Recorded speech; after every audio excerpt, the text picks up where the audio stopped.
Friends, आज के हम नेक्स्ट ट्यूटोरियल में करेंगे टेक्स्ट ऑपरेशंस के बारे में कि किस तरह से आप टेक्स्ट को लिख सकते हो। तो चलिए दोस्तों स्टार्ट करते हैं। जैसे कि आप यहाँ पर आप देख पा रहे होंगे कि हमारे पास मेल कंटूर के अंदर हमारे पास कंटूर टेक्स्ट का ऑपरेशन होता है। अब बेसिकली जो हमारे पास कंटूर टेक्स्ट जो ऑपरेशन होता है वो किस लिए यूज होता है मैं आपको बता देता हूँ कि जब भी आपके पास कोई पार्ट होता है, जैसे कि आप यहाँ पर आप देख पा रहे होंगे कि recommended for machining simple text such as identification number, यानी आपके प्रोडक्ट पर आइडेंटिफिकेशन नंबर करने के लिए हमें क्या करना पड़ता है, टेक्स्ट करना पड़ता है, उसके ऊपर कुछ लिखना पड़ता है। तो उसके लिए बेसिकली हम किसका यूज करते हैं, कंटूर टेक्स्ट ऑपरेशन का यूज करते हैं, जिसके द्वारा आप अपने जो भी आपका ऑब्जेक्ट आपने बनाया होगा उसके ऊपर आप आइडेंटिफिकेशन मार्क्स आप उसके ऊपर दे सकते हो। तो वो ऑपरेशन आपको दोस्तों कैसे यूज करना है उसके बारे में हम बात करेंगे। जैसे कि आप यहाँ पर आप देख पा रहे होंगे कि मैंने ये कोई एक प्रोडक्ट मान लो मेरे पास कोई प्रोडक्ट था, मुझे इस पर आइडेंटिफिकेशन देना है, इस पर कोई नंबर शो करना है, उसकी कटिंग करनी है आपके टेक्स्ट के अकॉर्डिंग। तो वो आप कैसे कर पाओगे, तो उसके लिए यहाँ पर आपको यहाँ पर टेक्स्ट ऑपरेशन आपको मिल जाएगा। फिलहाल मैं इसको नहीं लगाता हूँ क्योंकि उससे पहले आपको यहाँ पर टेक्स्ट लिखना पड़ेगा। तो टेक्स्ट के लिए आपको क्या करना है, बेसिकली मेन्यू के अंदर आओगे और यहाँ पर इंसर्ट का ऑपरेशन होता है आपके पास। इंसर्ट के ऑपरेशन में हमारे पास यहाँ पर एक नोट का ऑप्शन आपको मिल जाता है। नोट पे आपको यहाँ पर क्लिक करना है। जैसे ही भी आप यहाँ पर आप क्लिक कर देते हो तो आपके पास देखो यहाँ पर एक ऑप्शन अवेलेबल आता है नोट्स का यहाँ पर, और ये आपके पास नोट्स, जैसे यहाँ पर मेरे चैनल का ही नाम यहाँ पर आया हुआ है कैट प्लस कैम, तो इसके बारे में मैं यहाँ पर लिखने वाला हूँ। तो जो भी आपको चेंज करना है वो यहाँ पर आप कर सकते हो कि यहाँ पर आपको जो भी कुछ लिखना है वो यहाँ से आप चेंजेस कर सकते हो। जैसे मैं यहाँ से इसको अहम हटाना था, अहम हट जाएगा वो, किंतु मैं फिलहाल इसको कैट प्लस कैम का नाम ही देना चाहता हूँ दोस्तों, इसके नाम से हम करेंगे। उसके बाद दोस्तों ये चीज़ करने के बाद अब यहाँ पर आप देख पा रहे होंगे कि आपकी जो टेक्स्ट है उसका जो साइज़ है वो काफ़ी बड़ा जा रहा है, जबकि मुझे इस प्लेट पर लिखना है। तो यहाँ पर मेरा जो साइज़ है वो काफ़ी बड़ा है। तो उसके लिए आपको क्या करना है, नॉर्मली हमारे पास यहाँ टेक्स्ट के अंदर ही सेटिंग होती है, आपको सेटिंग्स के अंदर आना है। सेटिंग्स के अंदर आके यहाँ पर हाइट होती है टेक्स्ट की, तो इसको आप कम कर सकते हैं। जैसे मेरे पास 3.5 की, इसको मैं 2 कर लेता हूँ और यहाँ पर मैं क्लिक कर लेता हूँ कहीं पर भी। तो यहाँ पर आप देख पाओगे कि आपके जो टेक्स्ट की हाइट है वो आपके पास यहाँ पर कम हो जाती है। उसके बाद आप यहाँ से आपको क्लोज करना है।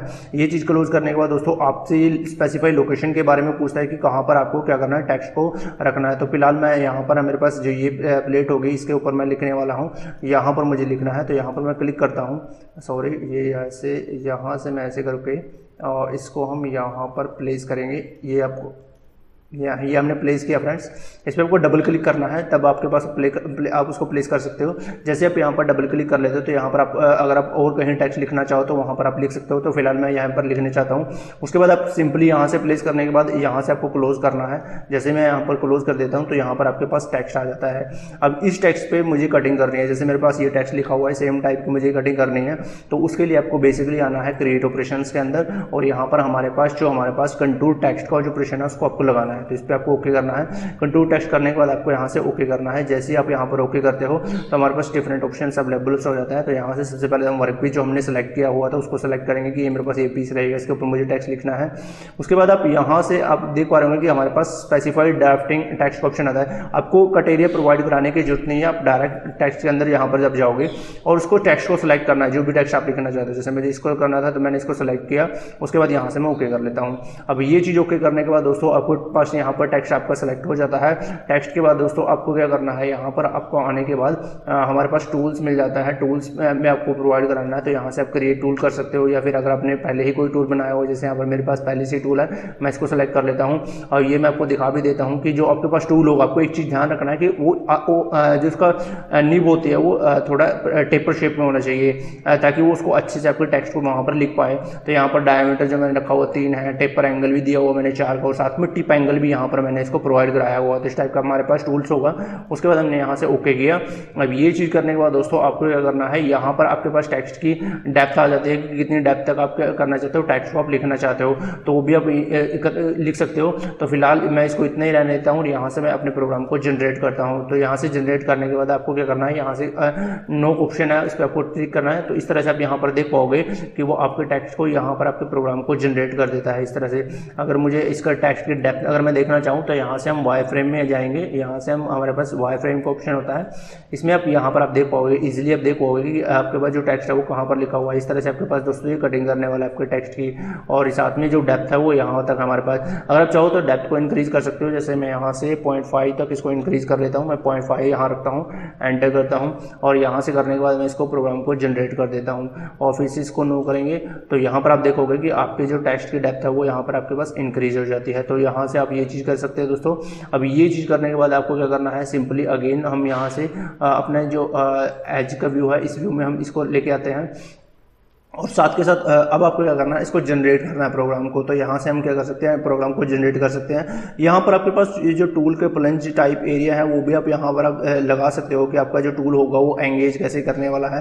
तो वो आप डेप्थ आप यहाँ पर भी रख सकते हो। पार्ट स्ट्रोक आपको अगर कोई छोड़ना है तो वहाँ पर आप यहाँ पर छोड़ सकते हो।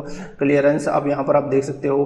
तो ये सारी चीज़ें आप इसके अंदर, इस सेटिंग्स में आप यहाँ पर भी, इसके अंदर भी आपके पास ऑप्शन अवेलेबल्स रहते हैं। तो वो चीज़ आप यहाँ पर भी इसके अंदर सेटिंग कर सकते हो दोस्तों। जैसे हमारे पास नॉन कटिंग मूव्स रहती हैं, तो नॉन कटिंग मूव्स में आपका टूल किस तरह से मूव करेगा वो चीज़ आपके पास, आपका जो एंगल है कि प्लंज कैसे होगा वो आप यहाँ से सिलेक्ट कर सकते हो। तो फिलहाल इसको प्लंज ही रहने देना है क्योंकि प्लंज आपके पास काफ़ी ठीक ऑप्शन रहता है यहाँ पर। उसके बाद मैं यहाँ से ओके कर लेता हूँ। ये चीज़ करने के बाद आपको दोस्तों आपको क्या करना है, वेरीफाई करना है हमारे टेक्स्ट को। तो टेक्स्ट वेरीफाई में हम जाएंगे और इसको हम स्पीड को मैंने बिल्कुल कम कर दिया है और यहाँ से इसको स्टार्ट करेंगे। तो जैसे आप स्टार्ट करते हो तो यहाँ पर आप देख पा रहे होंगे कि वो उसी प्रकार से जैसे मेरा यहाँ पर टेक्स्ट लिखा हुआ है उस प्रकार से वो कटिंग करना स्टार्ट कर देता है यहाँ पर अपने आपके ऑब्जेक्ट के ऊपर, यानी एक तरह से वो आइडेंटिफिकेशन वो बना रहा है। यहाँ पर मैंने अपने चैनल का नाम लिखा है, आप वो आइडेंटिफिकेशन आप 1 2 3 या कुछ भी आप यहाँ पर आइडेंटिफिकेशन दे सकते हो। तो यहाँ पर आप इजीली से देख पा रहे होंगे कि इसने जो हमारे पास जो टेक्स्ट है वो कटिंग कर चुका है फ्रेंड्स। यहाँ पर ये थोड़ा सा स्मूथ करने में इसका थोड़ा सा प्रोसेस लेगा। तो यहाँ पर आप देख पाओगे कि नीचे यहाँ पर आप इजीली देख पा रहे होंगे कि हमारे पास जो टेक्स्ट है ये देखो फ्रेंड्स, यहाँ पर हमारे पास जो कैट प्लस कैम है उसने वहाँ पर उसकी कटिंग जो वो है वो आप वहाँ पर कर दी है। तो इस तरह से दोस्तों आप अपने टेक्स्ट की आप कटिंग कर सकते हो। कोई आइडेंटिफिकेशन आप देना चाहते हो अपने पार्ट के ऊपर तो आप यहाँ पर दे सकते हो। तो ये था दोस्तों हमारे पास सिंपल टेक्स्ट कंटूर टेक्स्ट का ऑपरेशंस। उम्मीद करता हूँ आपको जो ये है कंसेप्ट क्लियर हुआ होगा। फिर भी अगर आपको कोई डाउट लगता है तो मुझे कमेंट सेक्शन में लिखिएगा, आपके डाउट को सोल्व करने की मैं पूरी कोशिश करूँगा। तो आज के लिए फ्रेंड्स इतना ही, मिलता है नेक्स्ट वीडियो में और बने रहिएगा हमारे साथ और चैनल को सब्सक्राइब करना मत भूलिएगा। तो थैंक यू फ्रेंड्स।